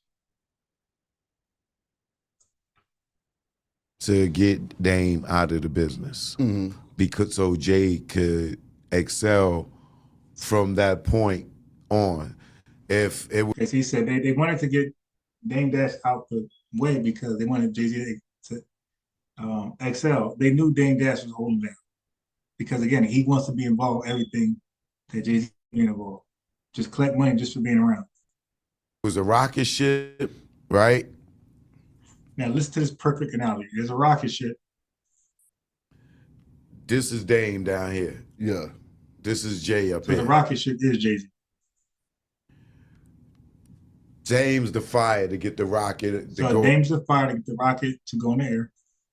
Up in the air, right? Yeah. The energy to get the fire to go up in the air. Yeah. Right? Steve Stout and they clipping Dame off. Like, you know, so you can see the shuttle go. Yeah. So that's why Dame and Stout don't get along, because Stout couldn't get money with Jay-Z with Dame around. Told you. Like this guy was a gatekeeper. And he's the guy who meet up Paul. But he's hugging Jay-Z so nobody can do a deal with him. Like just some weird shit. Like, yo, why I can't get my own money? And I'm a boss like you. So basically what he did was they used Dame to excel into the atmosphere, and for Jay to be a star, they had to clip off Dame to get Dame out of the business. All right, so you ready yourself. Okay, from Choke No Joke. Let's keep it going. We're going somewhere. Okay, so now let's get Irv Gotti take, because he was around. He was around, like he was around big time at that time. Dame knows. So Irv Gotti on the drink change. To do with the success? You say that. No, I'm asking. I mean, it's kind of a question. Right. I remember Dame fighting for the artist. I remember that. Because regardless of how you feel about the person, you got it. Whatever they did should be credited. He started Roc-A-Fella with Jay and things, so he should get credited. Right. So what he's saying is what DJ Effin said, like Dame should get credit for what he did. So Irv Gotti went over what he did. He said all he did was start up Roc-A-Fella. Like, okay, like how much more credit you want him to give this guy? He was in the beginning. He was during the origins, the building blocks of Roc-A-Fella. Okay, but like Choke No Joke said, good. So now Roc-A-Fella's up in the air, leaving, into the galaxy. Okay, now what? That's it. Like you helped Jay-Z get to the stars, but you got to come back down to earth. So like you only get credit for pushing him up to the stars. That's it. All Jay-Z accolades after that got nothing to do with you. That's where Irv is going. I'm saying the making of the records And the studio sessions? Clark. So he's saying the making of the records. So like Noriega said, that was Clark Kent. So he's saying, so where was Dame so Irv Gotti want to know, where was Dame Dash involvement in making the records? Because you got to understand, what was Dame Dash official title other than original third investor in Roc-A-Fella? What was the original title in Roc-A-Fella, other than like a president. But what did you do with Jay? Like, what did you do to propel Jay? So he just said, like, you're not in the studio session. That was Clark Kent. Keep going. Clark Kent was there. I don't know. What do you want me to say? He said, no, he said after they made it, Jay didn't need nobody. You didn't say Jay wasn't important to get there. Jay was picking the beats. You know Jay what I'm was saying? rapping over the beats. Okay, so now you got it going more. He said it was Jay picking the beats, not Dame Dash. It was Jay rapping over the beats, not Dame Dash. He gave Jay was making things. It was all Hov. Anything to do with the success? So he's saying the success of Hov was all Hov. Dame Dash only was successful in getting Roc-A-Fella off the ground, being respected as a brand, as a record label. That's it. But Jay-Z's success was Jay-Z's, what Irv Gotti said. It was Jay-Z in the studio session with Clark Kent, I guess, was probably a sound producer, sound engineer. Then he's saying, and maybe a producer. And then he was saying, Jay-Z picked the beats, Jay-Z rap. So like, in other words, where was Dame Dash involved in making these hit songs that were giving him credit for? What was his involvement to making this a hit song, a hit album? What influence did he have over these songs and albums? He was not even in the studio. So I hope y'all seen the bigger picture. If not, I got something for you. But I hope you guys seen a bigger picture, like how little Dame Dash involvement was in. All right, so now I didn't play Jay-Z one time. Okay, so now let's get it from Jay-Z. What influence did Dame have on Jay-Z's success? That's the question. It's just that it's just growing. You know what I'm saying? That sometimes growing means growing apart, not in a bad way. Like I liken it to like a LA, you know, like I said, baby face situation. You know, we all got things that we want to do, and we want to do separately. You know what I'm saying? Which is cool. Like I'm happy for him. You know what I mean? As well as, you know, he's happy for me. It's just that. Now, watch the slick shit Jay-Z said. It's part of life. It's part of growing up. Has he made? It's a part of life. It's a part of growing up. It's a part of growing up. Let me pause that real there, right there, and get you there. So now he said it's a part of growing up. Jay-Z don't believe Dame Dash grew up watching. Dame Dash don't believe that. Listen. Jay-Z throwing some subliminals. You gotta catch them. I'm a Dameologist, so I catch them. I be talking to like, am I really 53? This is ridiculous. Like I'm getting high. I'm like, my kids would be like, yo, grow up, Dad. Okay, remember Jay-Z said you have to grow up? Dame said his kids, this is 20 years later after Jay-Z said, we got to grow up. Dame Dash is admitting that his own kids tell him that he needs to grow up. I'm younger than my kids. I'm younger than my kids. Like I be talking to like, am I really 53? This is ridiculous. Like I'm getting high. I'm like, my kids would be like, yo, grow up, Dad. Okay, so now let's go back to Jay-Z. For me, it's just that it's part of life. It's part of growing up. Has he made? It's a part of life. It's a part of growing up. The growing apart. So he's explaining the growing apart thing, but then he threw in the word growing up. That you disagree with, and vice versa. Okay, now watch this important question. I wanted Jay-Z had him ask these questions because I could believe that. He's very meticulous. So listen to the question. That you disagree with, and vice versa. Has Dame Dash made decisions that you disagree with? Look. It's part of growing up. Has he made decisions that you disagree with, and vice versa? Absolutely. Like I mean, what? that's Like, just part of being in the business. Which business decisions did he make that you wasn't? See, and then we going back to. Okay, so he said, what business decision that he made that you disagree with? All right. What business decisions did Dame Dash make that you disagree with. Now, it looks like Jay-Z's not going to answer, right? Yeah, he's very slick, man. This is probably why Dame hates him. He's very slick. Watch this. Being in the business. Which business decisions did he make that you wasn't? See, and then we going back to violating that trust. I wouldn't do that, but okay. but absolutely. I thought it was all eyes on. Hey, look, but come on, don't do that. So he said, but absolutely, and I want you to hear what he's gonna slip in at the end. Listen, because it appears that he's not going to answer the question. All right. So I don't even know why we're here. What's that? Like Ahmad Rashad. I don't even know how we ended up over here. Okay, I really don't. That's wild. But I want you to catch. I know you like, well, play the damn video. I'll catch you. I got you.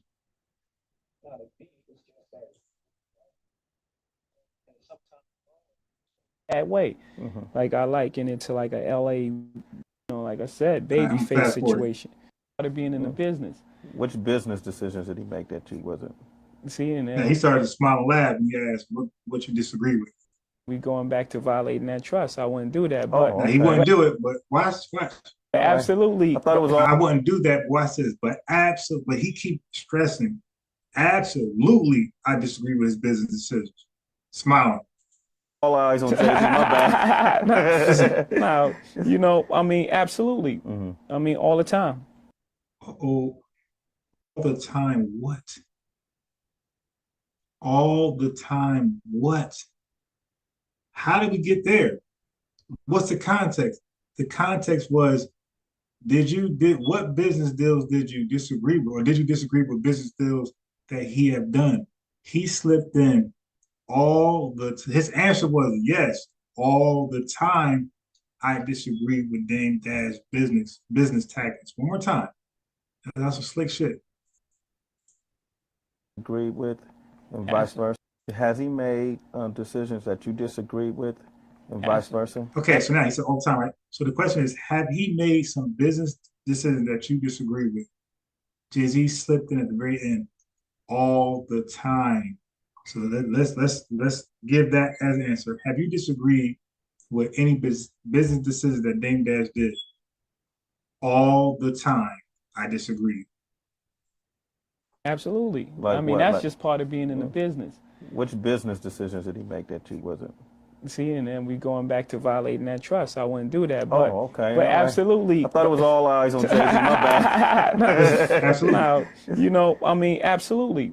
I mean, all the time. It's not a beef. Right, there you go. He said he slipped in. I disagree with his business decisions all the time. That was dope. He what they call it? He encrypted that in there. All right, so now we're closing out. We're closing out.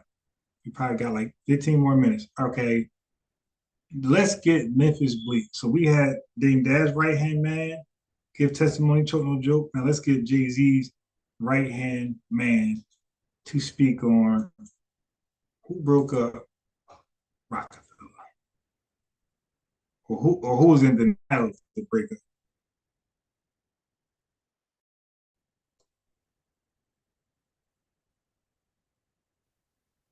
Me and Dame always argue. Okay. Because it was just like me and Dame always argue. To be living on cloud nine, and it's like I was on reality. Like I always say that niggas in the industry will pop every pill under the sun, but that reality pill. These niggas don't want to accept when it's over. But they don't want to accept when it's over. You know what I'm saying? Niggas to be in denial and fight against that shit. It's like, bro, it's funny because he said niggas would pop all pills, but the reality pill. That might have been a low-key indirect shot at Dame Dash. Like, not just smoking, but popping pills, too. Say niggas don't fuck with you, dog. It's on. Well, you gotta do something else. Niggas will be in denial and fight against that shit. It's like, bro, you gotta say niggas don't fuck with you, dog. It's on. Well, you gotta do something. So Jay-Z was like, Memphis Bleak told Dame, yo, niggas don't fuck with you. That's how Memphis Bleak mouth. Nobody fuck with you, man. Niggas will be in denial and fight against that shit. It's like, bro, you gotta say niggas don't fuck with you, dog. It's on. Well, you gotta do something else. And it was that, like, he was basically telling niggas, yeah, we gonna fix this, we gonna do it. And I'm looking at him like, bro, this shit over. And he looked at me and said, yo, you always going against everything I say, like you got a problem here. If you don't want to be with Roc-A-Fella, nigga, I give you your walking papers. You know me like, nigga, you ain't got the power to do that. I'm not on Roc-A-Fella because of you. You crazy? And I remember, like, they broke it up, security came in there, cleared us out, and then Hove got wind of what happened. And from there, that conversation, I knew. That shit was over. That was some testimony for you. Got wind of what happened. And from there, that conversation, I knew. That shit was over. So when Hove got wind of what happened between Dame Dash and his right-hand man, Memphis Bleek, Hove responded, I guess, in private to Memphis, and he knew that's it. That's the final straw. You're done. You ain't gonna tell my little bro that you gonna give him his Roc-A-Fella walking papers. My little bro.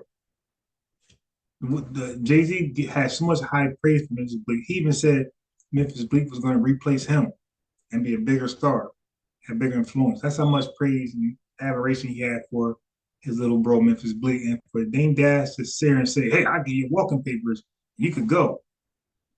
Yeah, Jay-Z ain't take that light. Okay, hold on.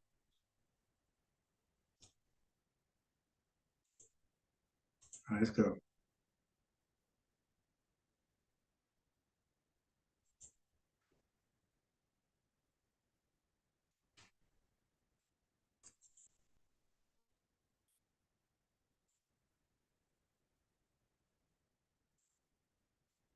Gonna remember you. Okay, so this was a hypocrisy. Because remember, he said Steve Stout basically is getting in Jay-Z ear and try to get him to do deals with him, and same thing Lear Cohen. But he's in Memphis Bleek ear, trying to turn him against Jay-Z. Listen to this. You know, he said we used to argue a lot. It was because I was always worried about his future. So I'm worried about Memphis Bleek future, a guy you always argue with. The fact that he was always on Jay's show and never had his own. He was on Jay's show, never had his own. So he's in their business. Yo, man, why you at Jay's show? Get your own show. You could be a boss. That boss lied. To me, I was like, yo, your future's gonna be that they're gonna remember you for songs that you did before. I wanted him to stay relevant and be able to survive without being with Jay. And he always argued with me about that. He wanted Memphis Bleek to survive without being with Jay. But that's what Steve Stout was trying to do with Jay-Z and you. He wanted Jay-Z to survive without being you. So this was very hypocritical of Dame Dash's position. I couldn't even believe he did this. Like, dude, are you serious? Everything you're saying, you was advising Memphis Bleek.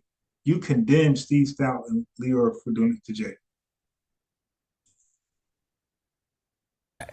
And I'd be like, bro, you always on his show as a hype man. Why don't you do your own show? And see, he's trying to cause division. Now, Jay-Z and Memphis Bleek has an understanding.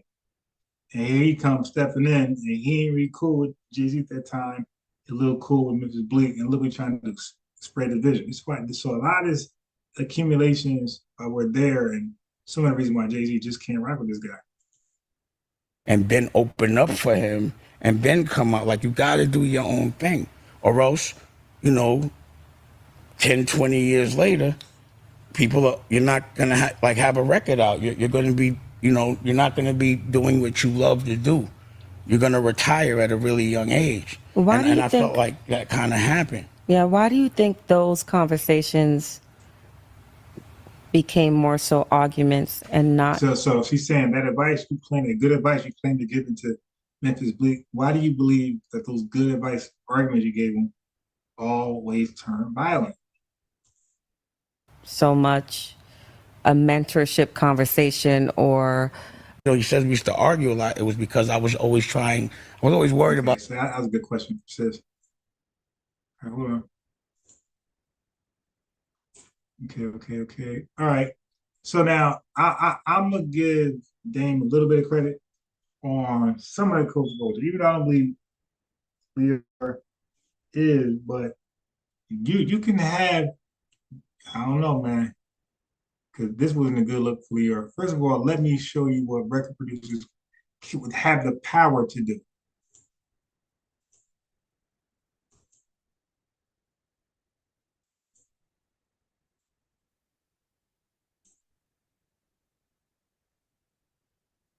Okay, once it load up.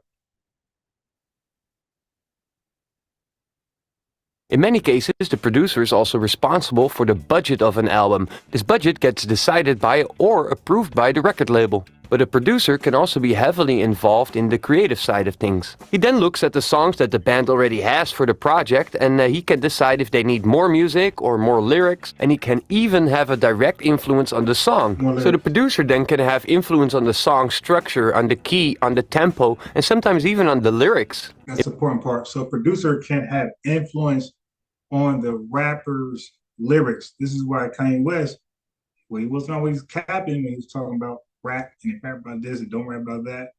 Yeah, producers can tell you, hey, nah, take that out.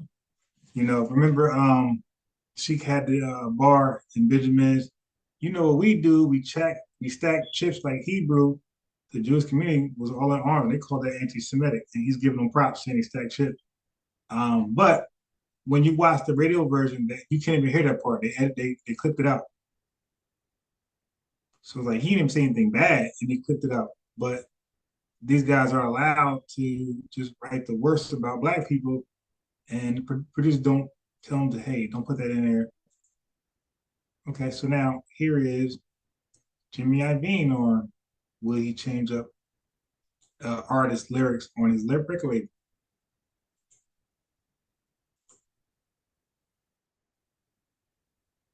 Watch this.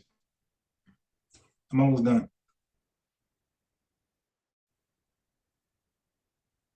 Jimmy Iovine, by the way. Yeah, he looks sus. Pause. Where's that pause button? He looks. Again, I come from a place where the artists get to do exactly what they want and no compromise. I'm not going to sit down there and tell Tupac or Trent Reznor, you know, to change the lyrics or change. So he's not going to tell Tupac when Tupac was so inflammatory on Bad Boy and everybody else. He's not going to tell Tupac to chill out. You know, it's getting too dangerous. You got a whole West Coast beef, another. You got coast beefing, bro. Like they talking real slick. You're talking real slick, and this ain't the move. You don't do that, nah. Like oh, okay. That or change this, because I think that's all a bunch of bullshit. You know, we did whatever felt exciting. In the mid-90s, death row at their height, East-West war is going on, and you are a man in his mid-40s going to movie premieres with bulletproof vest on. How did you rationalize that to yourself or to your family? All right. First of all,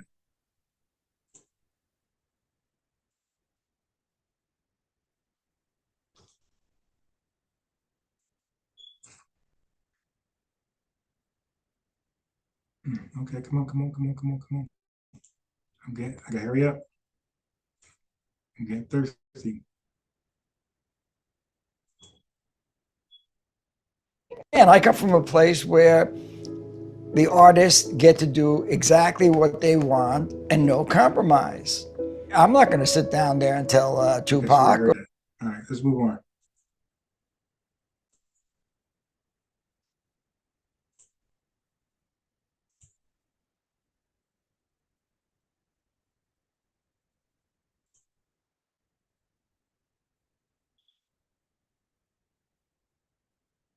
What's this opioid thing, man? Well, being a crackhead wasn't cool back then. Being a crackhead wasn't. You know, this ain't a good look for Leo. This is going to help Kanye West culture vulture argument a little bit. It's still bogus, but it helps out a little bit. Cool. Now they seem like they're making it cool to be drinking lean and syrup and. It's the most dangerous. It's the most dangerous thing that's facing, our society. So why sign an artist that would promote that? Good question. Because I already answered that question. You weren't paying attention. She asked me talent or issues, and I said talent. But I have to. I can't give up on people. But I'm saying that's hypocritical, though. You're saying the it's opportunistic. Yeah. I got people to feed. I got a business to run. You're gonna make Dame Dash take this clip and call you a culture vulture.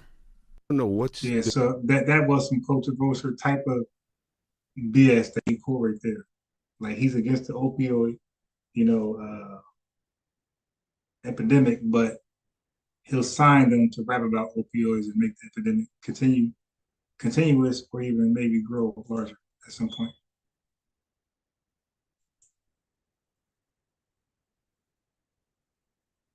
All right, so where are we now?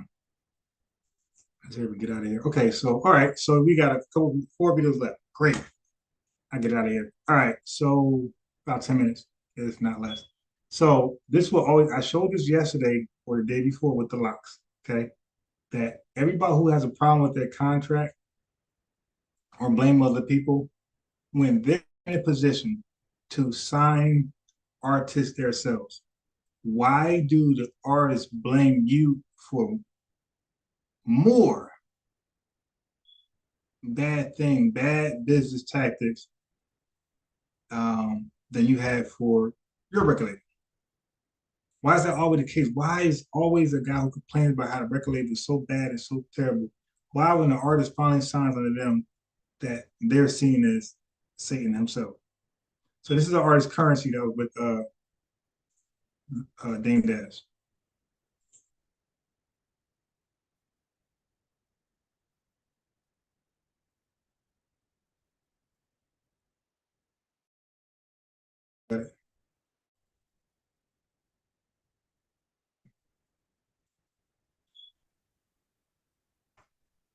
If you want to see on top.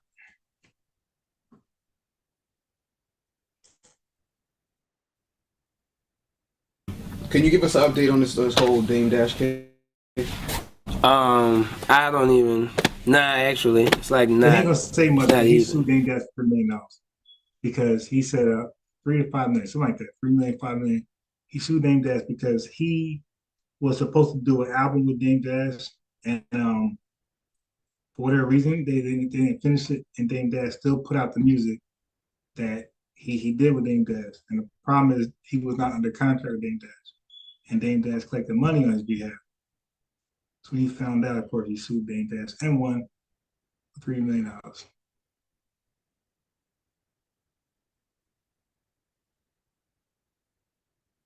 Right, come on. It is getting hot. All right. So now, Currency, Dame Dash own rapper had that didn't sound. See, he has a rep. So like Steve South said, he has a reputation of always going to sign artists. He never get it done, but he talks about it. So Currency never did an album with him, but he did songs with Dame Dash. But Dame Dash, they had no album deal, no record label deal. So he sued Dame Dash for $3 million, right? Okay, who else sued him?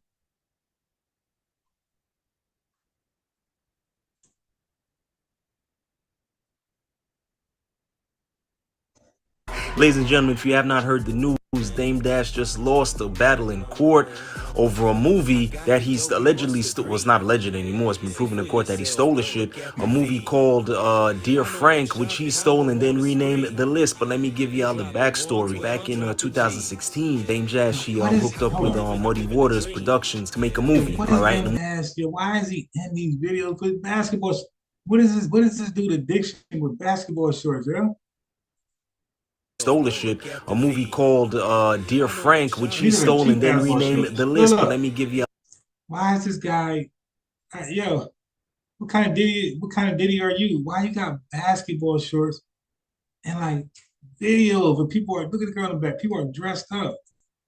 The backstory. Back in 2016, Dame Dash, she hooked up with Muddy Waters Productions to make a movie. All right, and the movie was called Dear Frank. Okay, now the movie's called Dear Frank. Dame Dash did a joint venture, I'm guessing, some type of contractual deal with some other people in the movie business. Movie called Dear Frank. He was supposed to be the director on the shit. However, at some point, they realized he was just unfit to fucking be on the. So he was supposed to be director, but they felt like he was unfit to even be in the atmosphere while the movie's being made. Said because he always showed up high as fuck and he couldn't do his goddamn job, so they replaced him with. They said he always appeared high out of his mind, and he couldn't really do his job as a film director. somebody else, but that wasn't the end of it, okay? Dame Dash then took the movie and he started shopping it around as if it was his own shit. Now, the name of the movie is Dear Frank. Dame Dash said, fuck that. He changed the name to The List and he shopped it around like he owned the shit, okay? So Muddy Waters found out about the shit and he took him to court and it was like, yo, motherfucker, that's our shit, you know what I'm saying? And they sued him for copyright infringement and shit like that. Ladies and gentlemen, if you have not heard so the second time so far he got sued for stealing. So Currency, he stole Currency IP, shot on the internet, and Currency sued him for $3 million. The Dear Frank movie, he got kicked off the set. They didn't want to work with him anymore. He shot that movie, and he got sued for $800,000 for that. And here we are. Almost done. 3 videos left. 3 left. It seems like forever for me. Forever.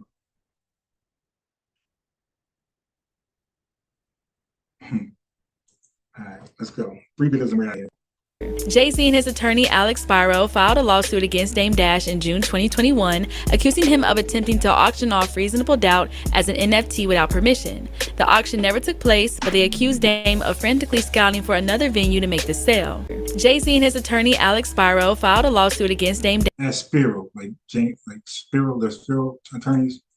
Filed a lawsuit against Dame Dash in June 2021, accusing him of attempting to auction off Reasonable Doubt as an NFT without permission. The auction never took place. So you see that? So the charge was, hey man, Jay-Z filed a lawsuit that Dame Dash trying to auction out all of them.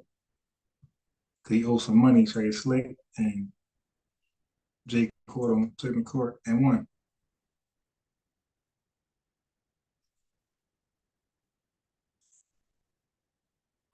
Okay, so now I got 2 more out. So how's that?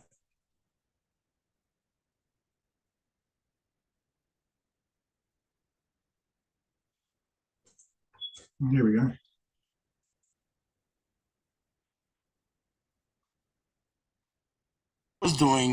I was selling my third of Roc-A-Fella Inc., which I can. So this is explaining what he was really doing with the NFT. He wasn't trying to sell them all 3. He was just selling his portion. And I was making. So they have to do nothing to it. Reasonable Doubt. Listen, but Roc-A-Fella Inc. owns Reasonable Doubt. Sure. So Roc-A-Fella Inc. owns Reasonable Doubt. Yes. That's the only asset in that company. Maybe some other shit, but that's the most valuable. But it owns everything for Reasonable Doubt. I own a third of that. I was selling my third. I'm selling my third. They found out, and because there's nothing they can do about it, they accused me of minting the whole album. They accused me of soliciting that I'm going to sell the whole album or the rights or the copyright.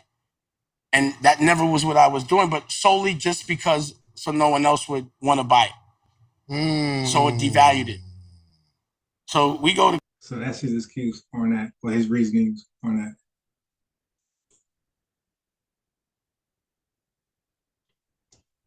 All right, and one more for the road.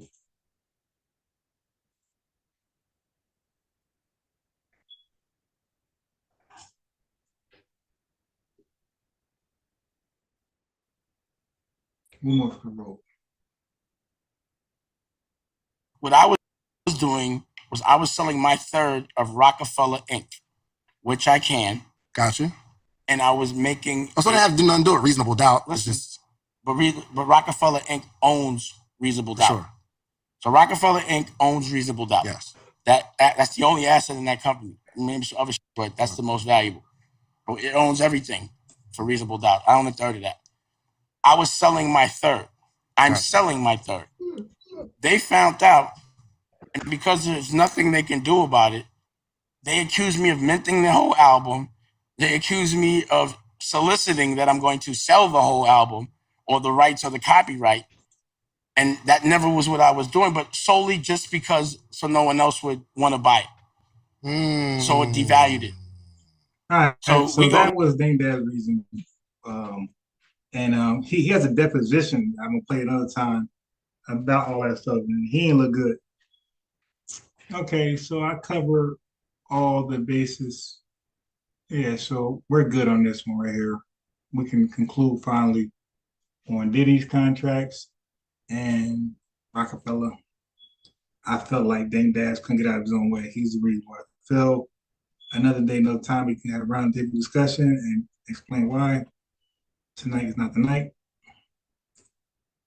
But yeah, so the next video I'm gonna do, the next video is gonna be about the boss talk. You know, Dame Dash talk about being a boss and entrepreneur. We're gonna see if that's the best advice for the youth.